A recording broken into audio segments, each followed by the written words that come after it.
Dear Papa Dudut, sa lahat po ng mga nakatutok ngayon, huwag kalimutan na mag-like, mag-share, at mag-subscribe.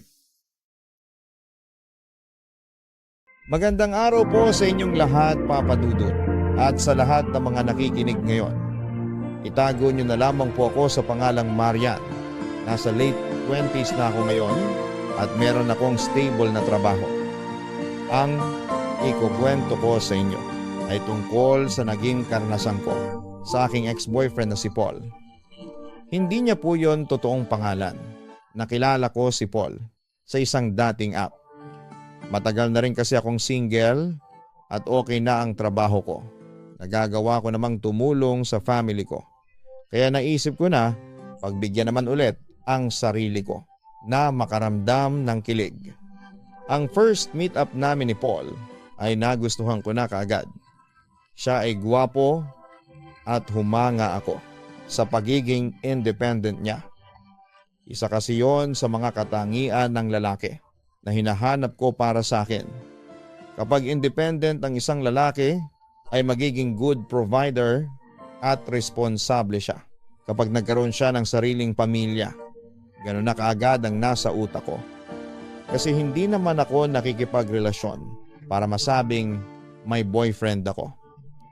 Gusto ko kapag nagkaroon ulit ako ng boyfriend ay yung pangmatagalan na at makakasama ko na sa panghabang buhay. May na-feel akong sparks kay Paul. Nasasabayan ko ang mga jokes niya at may sense siyang kausap.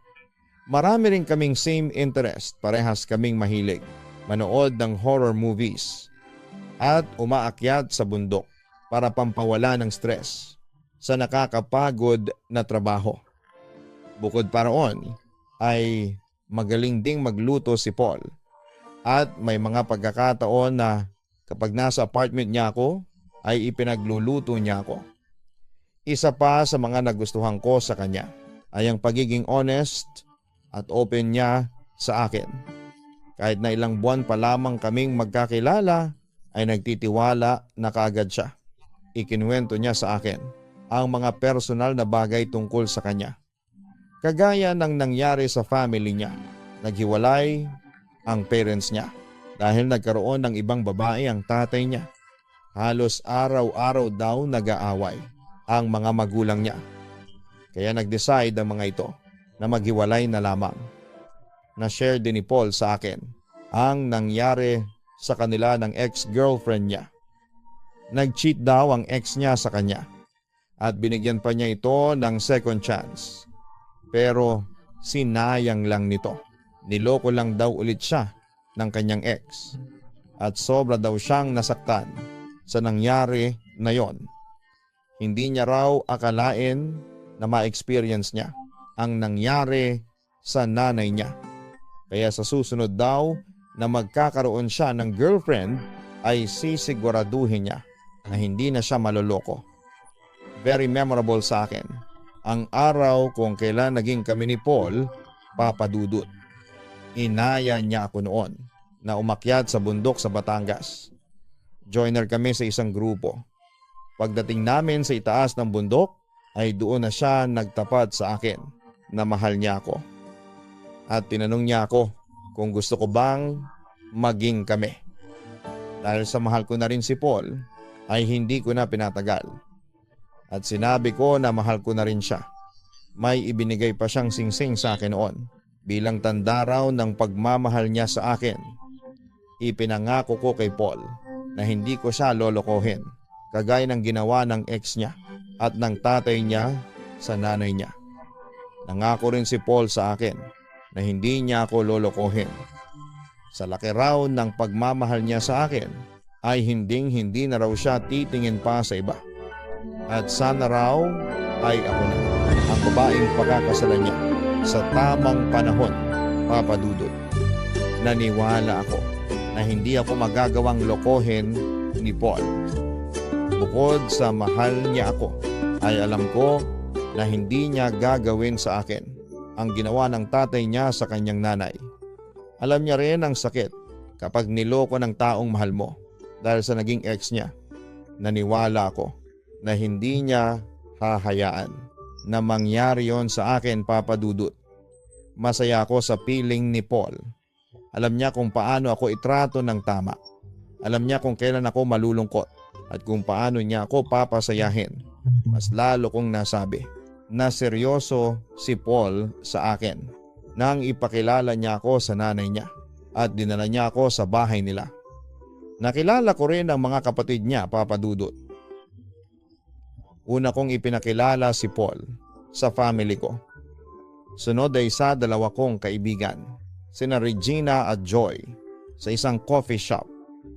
Kami noon nagpunta, pero umalis din kaagad si Paul kasi may kailangan pa siyang gawin. Nang makaalis si Paul, ay sinabi sa akin ni Joy na pamilyar siya kay Paul at parang nakita na niya ito noon. Hindi nga lang niya maalala kung saan. 2 days after kong maipakilala si Paul sa mga kaibigan ko, ay tinawagan ako ni Joy. At ang sabi niya ay alam na niya kung bakit pamilyar si Paul sa kanya. Naging ex pala ng pinsan niya si Paul. Small world talaga. Ano? Sabi ko pa kay Joy. Totoo yan. Pero nakwento ba ni Paul sa'yo ang nangyari sa kanila ng pinsan ko? Tanong pa ni Joy. May naikwento sa akin si Paul na ex niya na 2 beses siyang niloko. Pero hindi ako sure kung yon ang pinsan mo, tugon ko. Sigurado ako na hindi ang pinsan ko yon kasi hindi siya niloko ng pinsan ko. Pero wag mong isipin na sinisiraan ko si Paul. Ang nangyari kasi sa kanila ng pinsan ko ay si Paul ang nagloko. Hindi lang 2 beses, kundi maraming beses. Mabuti na lang at natauhan ng pinsan ko at nakipag-break na kay Paul. Kaya ikaw, isa, mag-ingat ka sa jowa mo. Bantayan mo, ang wika pa ni Joy. Hindi naman ako natakot sa mga nalaman ko na yon tungkol kay Paul, Papa Dudut. Ayokong husgahan ng isang tao base sa nagawa niya sa past. Isa pa ay hindi ko nakikita kay Paul na lolokohin niya ako. Pinangahawakan ko talaga ang mga pinangako niya sa akin. Kaya inalis ko na sa isipan ko ang mga sinabi ni Joy at mas pinaniwalaan ko ang aking sarili at ang pagmamahal ni Paul sa akin.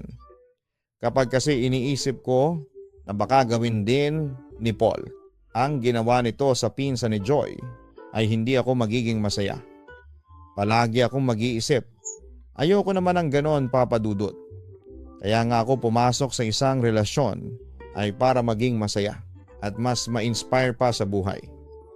Umabot ng 2 taon ang relasyon namin ni Paul at napatunayan niya sa akin na hindi niya ako lolokohin. Oo, nagkaroon kami ng maliit na away at tampuhan. Pero nare-relax namin ang ulo ng isa't isa at saka namin pinag-uusapan ang dahilan ng aming pag-aaway. Babe, ano kaya kung sa apartment ko na lang ikaw tumira? Para magkasama na tayo araw-araw? Ang sabi sa akin ni Paul habang nagdi-dinner kami sa labas. Gusto ko sana, pero alam mo naman na matanda na ang parents ko. Saka kailangan ako sa bahay namin, pagtatangi ko. Sayang naman. Siguro kung pagising ko ay ikaw ang makikita ko kaagad. Tapos gabi-gabi tayong magkatabi sa pagtulog, ang sabi pa ni Paul. Hayaan mo at dadalasan ko ang pagpunta sa apartment mo. Basta lulutuan mo ko palagi ng masarap ang nakangiti kong sambit. Oo naman. Kailan ba ako nagluto ng hindi masarap? Pabirong sabi pa ni Paul. Gusto ko rin ang ugali ni Paul na hindi niya ako pinipilit sa isang bagay na ayoko. Hindi niya ako pinipressure sa mga bagay-bagay. Kagaya ng pangako ko kay Paul ay mas dinadalang ko pa ang pagpunta sa apartment niya. Lahat ng niluluto niya ay kinakain ko. Yon ang naging dahilan upang mag-gain ako ng weight, Papa Dudut. Medyo nagkaroon ako ng insecurity nang maging chubby ako. At minsan ay sinabi ko kay Paul na baka dahil sa chubby na ako ay maghanap na siya ng ibang sexy na babae. Tinawanan niya ako. At ang sabi niya ay hindi ganon kababaw ang pagmamahal niya sa akin. Kahit daw mas tumaba pa ako, ay mahal niya pa rin ako. At ako pa rin ang pinakamaganda at sexy na babae para sa kanya. Sa mga sinabi ni Paul ay nawala ang insecurity ko sa aking katawan. Nakakatuwa na. Kahit nadagdagan ang timbang ko, ay mahal niya pa rin ako. Pero sabi nga, ang realidad ay hindi isang fairy tale. Hindi pwedeng hindi dadaan ang isang relasyon sa isang napakalaking pagsubok na susubok sa tatag ng inyong pagmamahalan. Sa paglipas ng mga araw ay napansin ko na dumadalang na ang pakikipagkita sa akin ni Paul. Kapag gusto kong pumunta sa apartment niya ay sinasabi niya na wala siya roon dahil kasama niya ang mga kaibigan niya. Maging ang pagchat-chat niya ay hindi nakagaya noon. Parang bigla siyang naging cold sa akin, Papa Dudut. Kapag tinatanong ko naman siya kung okay lang siya kasi parang nagbago na siya. Ang sagot niya ay pagod lamang siya sa trabaho. Pagpasensyahan ko na lang daw siya at babawi raw siya sa akin kapag naging maluwag na ang schedule niya. Isa pa nga sa mga napansin ko, Papa Dudut, ay palagi niyang hawak ang kanyang cellphone. Kapag napansin niya na sinisilip ko ang cellphone niya, ay agad niya itong inilalok para hindi ko makita kung ano ang ginagawa niya. Ayoko man, ay doon na ako nagsimulang pagdudahan si Paul na baka meron na siyang iba. Lahat ng ito ay sinabi ko kina Regina at Joy dahil sila lang ang nasasabihan ko pagdating sa mga ganong klase ng bagay. Feeling ko ay may iba na si Paul. Ang cold na niya sa akin. Hindi na siya kagaya dati na sweet. Siguro hindi na niya ako mahal. At anytime ay makikipag-break na siya sa akin. Ang malungkot kong sabi sa dalawa kong kaibigan. Madalas naman ay ganyan kapag matagal na ang isang relasyon. Nababawasan na ang kilig moments. Pero hindi ibig sabihin ay hindi ka na mahal ni Paul. Ang turan pa ni Regina. O baka tama ang kutob mo. Baka gawin din ni Paul ang ginawa niya sa pinsan ko, ang sambit naman ni Joy. Tumigil ka na nga, Joy. Pinag-iisip mo lang yung friend natin. Basta wag ka nang mag-isip ng negative. Kasi negative din ang ma-attract mo. Ang payo sa akin ni Regina. Pinilit ko ang sarili ko na isipin na walang ginagawang kung ano. Si Paul na hindi ko alam, Papa Dudut. Pilit kong pinaniwalaan na kaya siya nagbago ay dahil sa matagal na kaming magkasama. Kahit naman sa mag-asawa ay ganon. Kung minsan, sa sobrang tagal na ay nawawala na ang sweetness sa isa't isa. Pero magkasama pa rin sila. Mahal pa rin nila ang isa't isa. Pero napakahirap pilitin ang sarili ko na okay lang ako. Lalo na at ang dami ko nang nakikitang pagbabago kay Paul. Lalo na sa relasyon namin. Para na nga akong walang boyfriend kasi halos hindi ko na siya maramdaman. Kapag magkasama namang kaming dalawa ay nasa cellphone palagi ang atensyon niya. Isang beses ko siyang sinaway na baka pwedeng mag-usap naman kami at wag puro sa cellphone ang atensyon niya. Ang sagot ni Paul sa akin ay trabaho daw ang inaatupag niya at hindi kung ano lamang. Nagalit pa nga siya sa akin kasi parang hindi ko raw naintindihan ang trabaho niya gayong matagal na kaming magkasama. Napansin ko rin na mabilis nang magalit si Paul sa akin. Kahit maliit na bagay ay nakasinghal siya kaagad sa akin na para bang ang laki ng kasalanan na nagawa ko. Kahit pwede namang palampasin ang isang bagay ay talagang pinipilit niyang pag-usapan hanggang sa magagalit na naman siya sa akin. Sa mga nangyari ay mas lalong lumakas ang loob ko na may hindi sinasabi si Paul sa akin. Sinubukan kong mag-imbestiga kung meron bang babae talaga si Paul. Pero hindi kasi ako magaling pagdating sa mga ganong bagay. Kaya wala rin akong nakita, Papa Dudut. Isa pa ay bigla na lamang naging sweet ulit si Paul sa akin. At panay ang pag-aya niya na magkita kami. Gusto niya raw na bumawi sa akin. Agad ding nawala ang pagdududa ko sa kanya dahil doon. Isang araw ay tumawag si Paul sa akin at pinapupunta niya ako sa apartment niya. May importante raw siyang kailangang sabihin sa akin. Kinabahan ako kasi feeling ko ay magpo-propose na siya sa akin ng time na yon. Kaya agad ko siyang pinuntahan sa apartment niya ng araw na yon. Kumain muna kami ng luto niya. At habang kumakain ay napansin ko ang pagiging tahimik ni Paul. Ano pala yung importanteng sasabihin mo sa akin, babe? Tanong ko kay Paul habang kumakain kami. Ayoko na magpaligoy-ligoy pa. Gusto ko nang makipag-break sa'yo. Walang gatol na tura ni Paul. Hindi agad ako nakapagsalita sa aking mga narinig, Papa Dudut. Para akong sinampal ng paulit-ulit at nakatulala lamang ako. Tinanong ko si Paul kung bakit siya makikipag-break sa akin. Gayong okay na kami ng mga huling araw? Pinilit ko lang na maging okay kami. Pero hindi na raw niya kayang lukohin ang kanyang sarili kasi siya lang ang nahihirapan. Bakit ka nahihirapan? Dahil ba sa akin? May nagawa ba ako na hindi ko alam na reason kung bakit ka nakikipag-break sa akin? Ang umiiyak kong tanong kay Paul. Ako ang problema sa relasyon na ito, hindi ikaw. Hindi ako nakontento sa'yo, nag-aalangan kong sabi ni Paul. Kasunod noon ay inamin ni Paul na meron siyang ibang babae na nagpapasaya sa kanya. At may nangyari sa kanila ng ilang beses. Isa pa raw yon sa hinahanap niya sa akin, ang pakikipagsiping. Noong unang beses kasi ay naya ko ni Paul na gawin ang bagay na yon ay tumanggi ako, Papa Dudut. Natatakot kasi ako na baka mabuntis ako habang marami pa akong nais mangyari sa aking buhay. Magiging maingat naman daw si Paul at gagamit siya ng proteksyon, pero ayoko talaga. Akala ko ay nire-respeto niya ang desisyon kong yon. Pero sa ibang babae naman pala niya ginawa.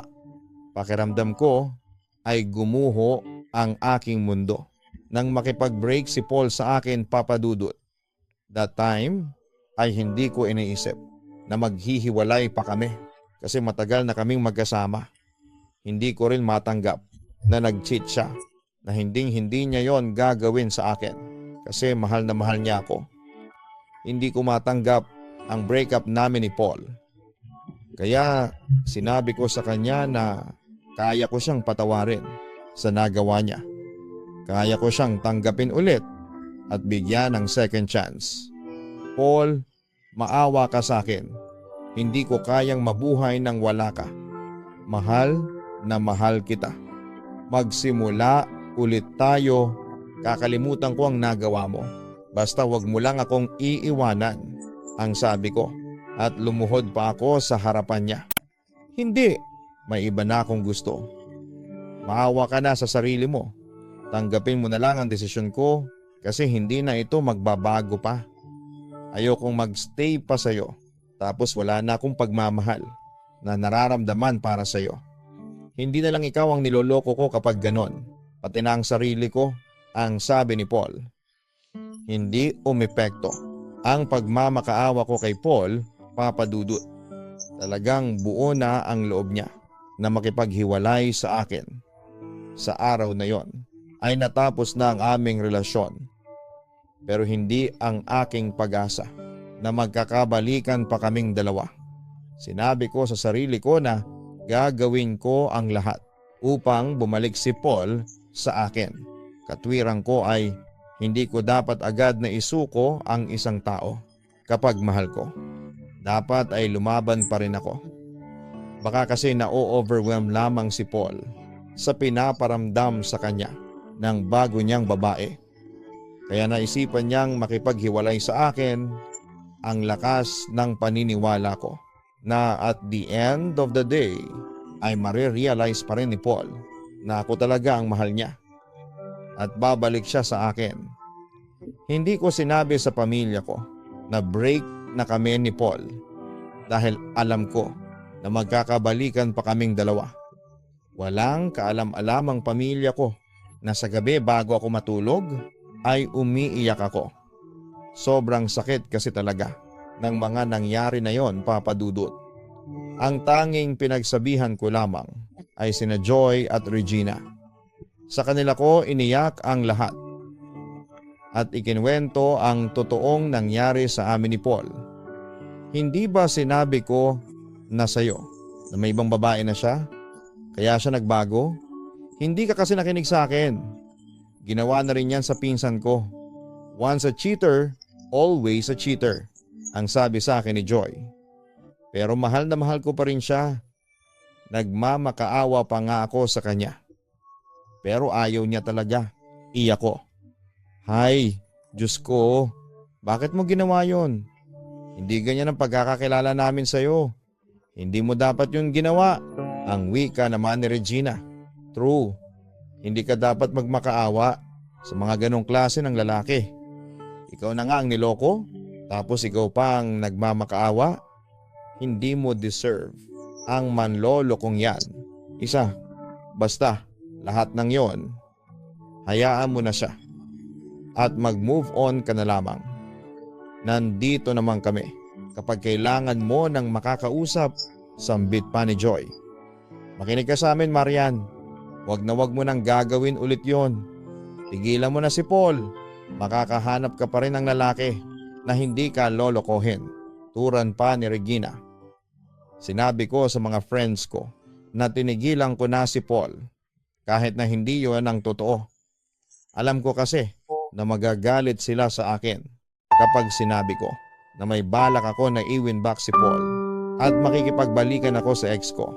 Baka nga pagtulungan pa nila akong sabunutan at sampalin kapag nalaman nila na gano'n ang gusto kong mangyari.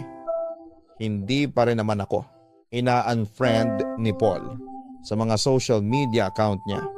Kaya nakikita ko pa rin ang mga post niya. Nakakalungkot lang na ibang babae na ang kasama niya sa mga pictures na ina-upload niya. At hindi na ako. Naging stalker na ako ni Paul at ang bago niyang girlfriend.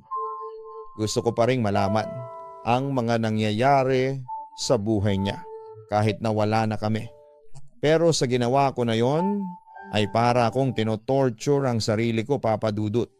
Sobrang sakit kapag nakakakita ako ng mga pictures ni Paul at ng girlfriend niya. Pero lahat ng iyon ay aking tinitiis. Nagsimula na rin akong kumilos para ipaalala ang mahal niya. Halos araw-araw ako nagchat-chat sa kanya. Kinukumusta ko siya at sinasabi ko na mahal ko pa rin siya. At sana ay magkabalikan pa kami at sinabi ko rin na sobra ko na siyang miss.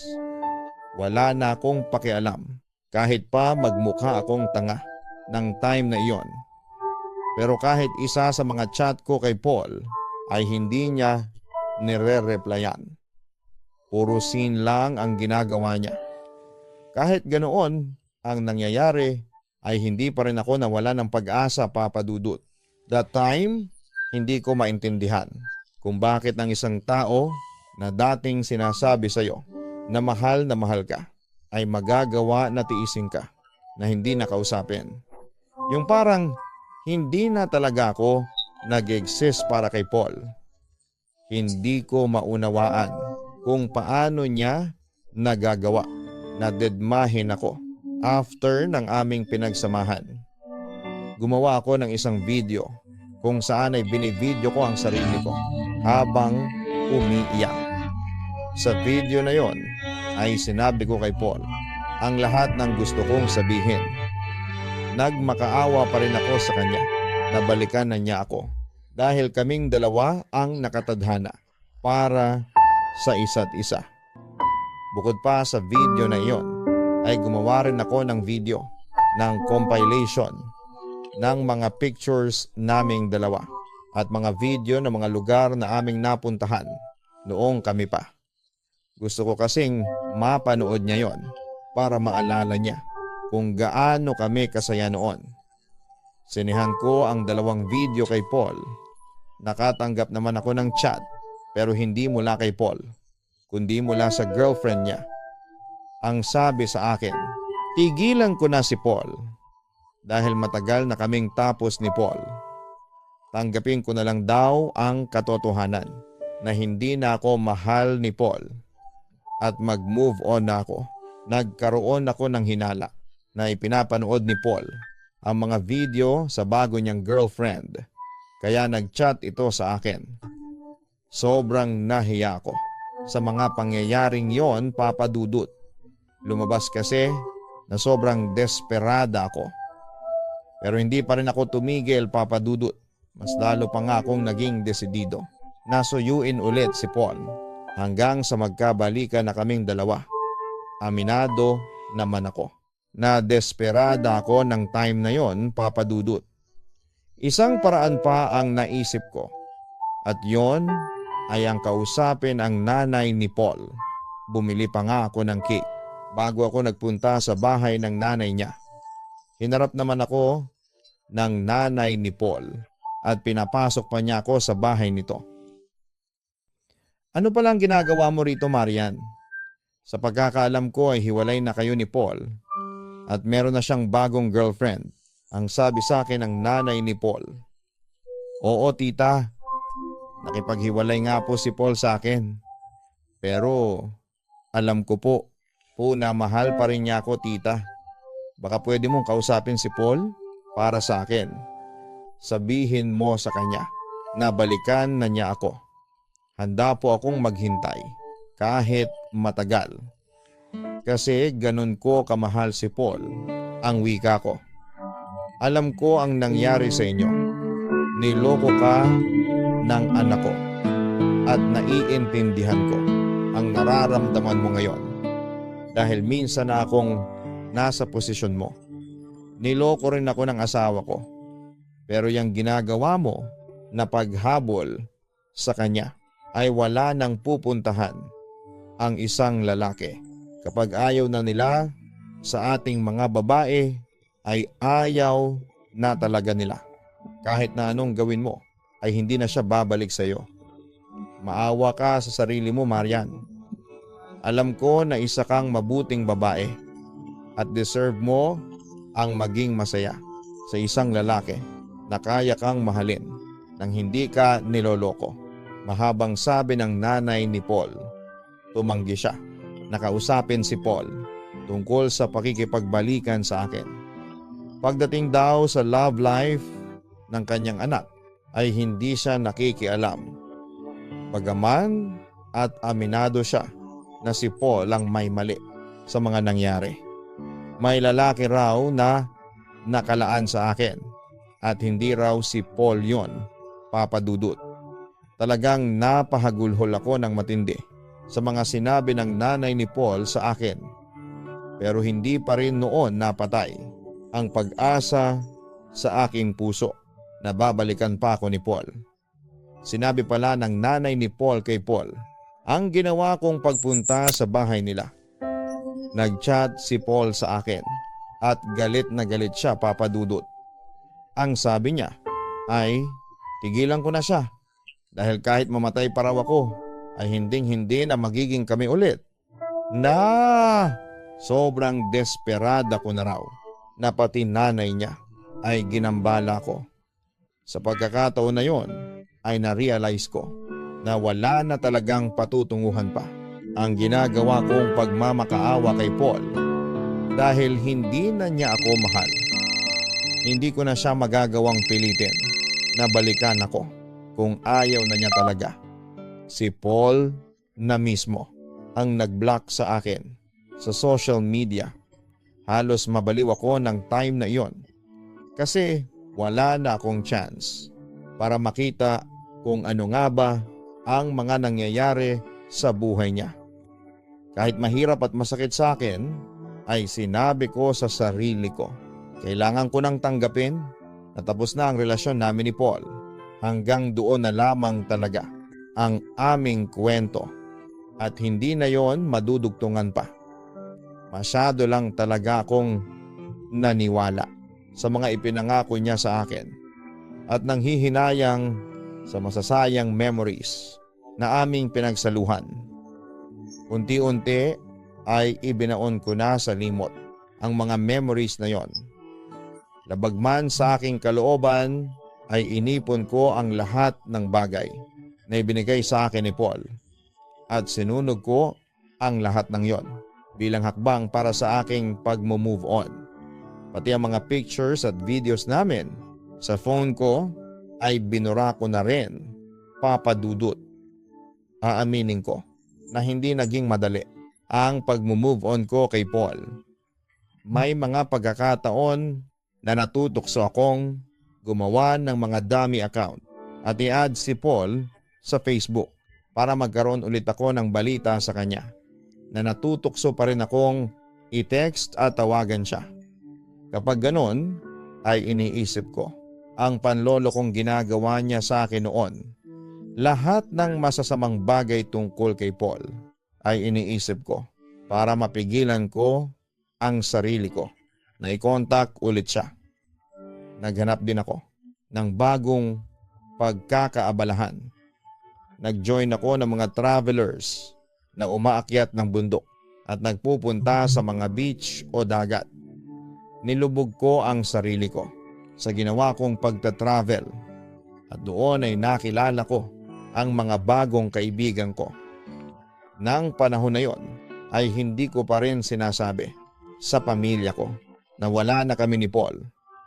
Wala akong kaalam-alam na napapansin na pala ng nanay ko ang pagiging tulala at malungkot ko ng madalas. Kaya nagulat ako ng isang umaga habang nasa sala ako ay kinausap ako niya. Hiwalay na pala kayo ni Paul?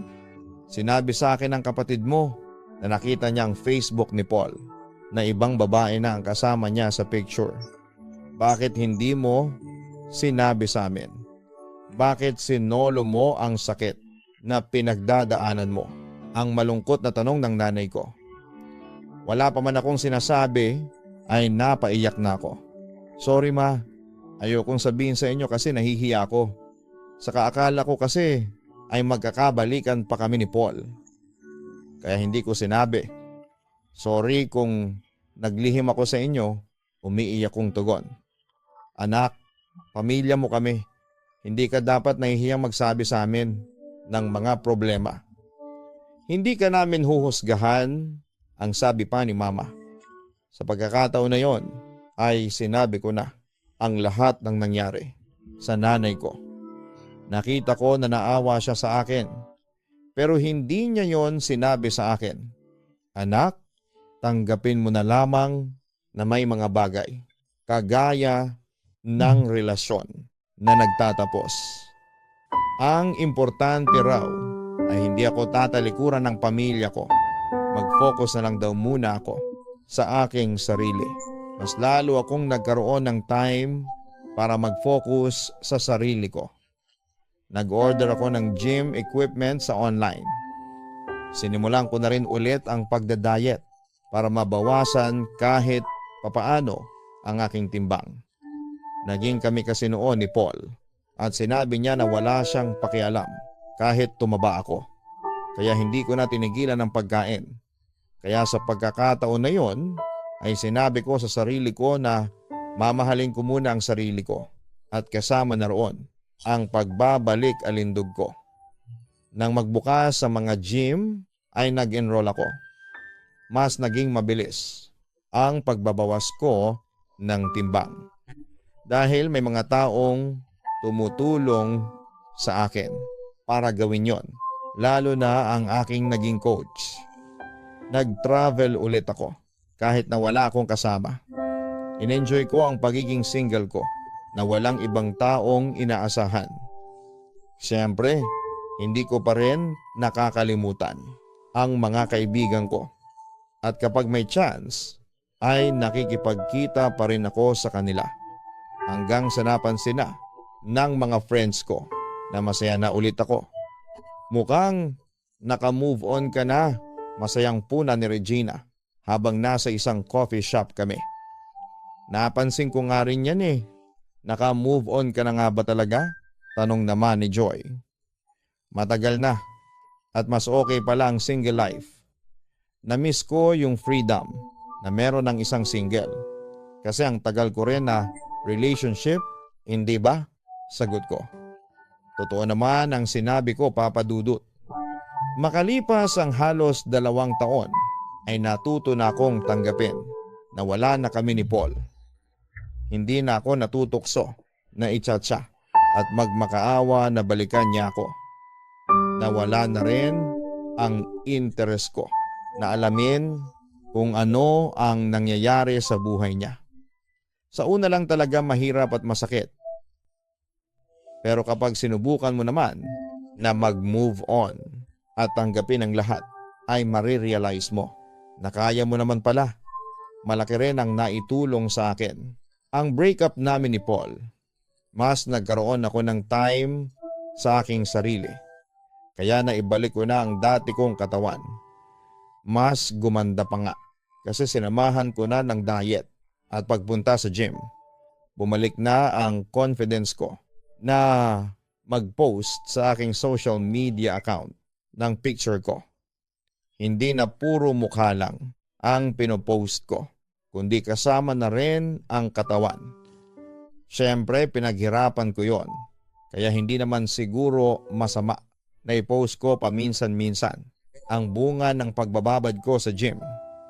Marami ang nakapansin, Papa Dudut, sa pagbabago ng aking katawan. Marami ang pumuri. Isang araw, habang nag-scroll ako ng aking Facebook, ay nagulat ako nang makatanggap ako ng friend request mula kay Paul. Sandali akong natigilan at hindi ko alam ang aking gagawin. Natukso akong tingnan ang Facebook ni Paul at nalaman ko na single na pala siya at mukhang matagal na. Hindi ko inaccept ang request na yon ni Paul. Dinedma ko pa nga. Makalipas ang ilang oras ay nagchat sa akin si Paul at nangungumusta siya. Ang sexy mo na ulit, pabiro niyang sinabi sa chat. Medyo natuwa ako kasi nakita niya ang naging magandang pagbabago sa akin. Matapos niya akong lokohin at iwanan. Hindi ko alam pero nagkaroon ako ng kagustuhan na pagsisihan ni Paul ang ginawa niya sa akin. Nag-reply ako sa kanya at ang sabi ko ay okay lang naman ako na gaya siya na makipagkita sa akin. At aminado ako sa katangahan ko nang pumayag ako na makipagkita sa kanya, Papa Dudut. Naging friends na ulit kami sa Facebook. Nag-dinner kami ni Paul. Walang pagbabago sa kanya. Habang siya ay hindi makapaniwala na sumeksi na ulit ako. Nagkaroon ulit kami ng communication na dalawa. At halos araw-araw kaming nagchat-chat hanggang sa habang magkausap kami sa cellphone ay meron siyang sinabi sa akin. Isa, sorry sa ginawa ko sa iyo dati. Lahat ng yon ay pinagsisisihan ko na. Pwede bang bigyan mo ako ng second chance? Pwede bang ligawan kita ulit?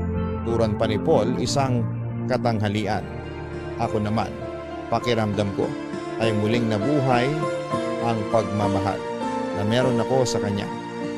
Sa muli niyang pagpaparamdam sa akin, ayokong sabihin sa pamilya ko at mga kaibigan ko na may communication na ulit kami ni Paul. Pero masyadong mahusay ang mga kaibigan ko. Nakita pala ni Joy na nasa friend list ko na ulit si Paul kaya kinausap nila ako. Bakit friends na ulit kayo ni Paul sa Facebook? Nag-uusap na ba ulit kayo ni Paul? Umamin ka nga sa amin, Marian.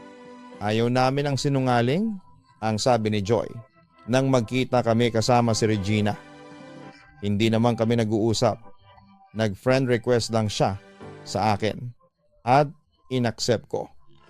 Hanggang doon lang pagsisinungaling ko. Should be lang. No. Kukunin na namin sa iyo ang reyna ng katangahan kapag in-entertain mo pang lalaking yon. Tandaan mo ang lagi kong sinasabi. ang ginawa niya sa'yo before. Niloko ka niya at iniwanan. Nagmakaawa ka nga sa kanya at pinagtabuyang ka pa. Huwag kang marupok. Sayang lang ang self-love na ginawa mo kung magpapabola ka pa sa kanya. Tura ni Regina. True. Huwag ka nang babalik sa taong sinira at sinaktan ka. Dugtong pa ni Joy. Sinabi ko kina Regina at Joy na wala silang dapat na ipag-alala. Ang sabi ko, hindi naman ako kinakausap ni Paul kahit na hindi yon ang katotohanan. Kahit ang totoo ay araw-araw kami nagchat-chat at lumalabas na ulit kaming dalawa. Ang masaklap, nagkakasakitan na ulit kami. Isang araw ay inaya ako ni Paul na mag-overnight camping kami sa isang camping site somewhere in Laguna. Sumama ako sa kanya. Doon ay sinabi sa akin ni Paul ng personal ang paghingi niya ng tawad sa akin. Pero hindi ko naramdaman ang sincerity niya sa mga salita niya, Papa Dudut. Inisip ko rin, paano kung maging kami ulit? Paano kung ulitin niya yung ginawa niya sa akin? Na kapag may nakita siyang masigit sa akin, ay ipagpapalit niya ulit ako sa iba? Kung hahayaan mo lang ako na patunayan ulit sa iyo na mahal kita, ay hindi ka magsisisi. Hindi na ulit kita sasaktan? Sabi sa akin ni Paul. Hayaan mo at pag-iisipan ko ang bagay na yan. Tugon ko. Nauna na akong matulog kay Paul ng gabing iyon sa tent habang siya ay nasa labas pa. At ang sabi niya ay gusto pa niyang magpahangin. Nakatulog naman ako kaagad pero bigla rin akong nagising. Tila sinasadyang ng tadhana na magising ako kasi narinig ko na may kausap si Paul sa kanyang cellphone sa labas ng tent.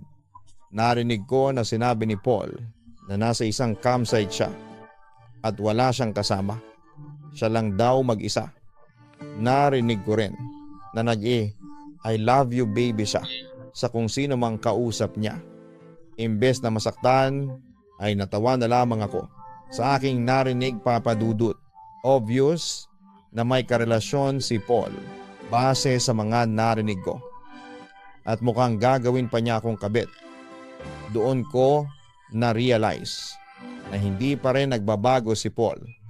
Nasabi ko sa sarili ko na tama na ang sinabi ni Joy at Regina. Maling-mali na in-entertain ko si Paul. Mabuti na lang talaga at narinig ko ang pakikipag-usap niya sa kung sino mang kausap niya na yon. Hindi ako lumabas ng tent para i-confront si Paul. Bumalik ako sa pagtulog at paggising ko kinabukasan ay naging super sweet ako sa kanya. Ipinakita ko kay Paul na gusto ko na ulit siya hanggang sa makauwi na kami. Pagdating ko sa bahay ay panay ang chat ni Paul pero hindi ako nagre-reply. Puro scene lang ang ginawa ko. Kahit ang tawag niya ay hindi ko na rin sinagot pa. Isang linggo na, dinedma ko si Paul. Sapat na kasi ang narinig ko ng gabing yon na nag-camping kami para hindi na ako makipagbalikan pa sa kanya.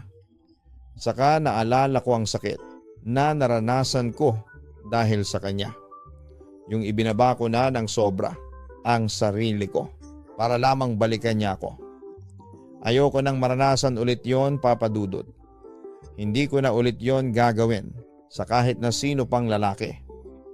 Isang gabi, nagulat ako nang mag-chat si Paul sa akin at sinabi niya na nagtataka siya kung bakit hindi ko na siya pinapansin.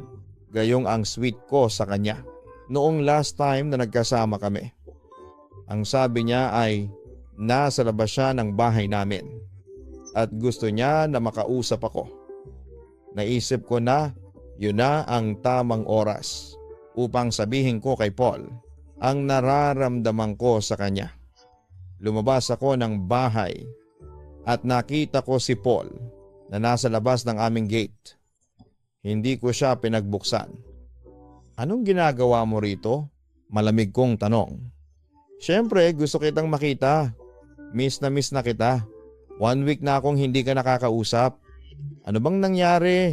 May nagawa ba akong mali na hindi ko alam? Tanong pa ni Paul.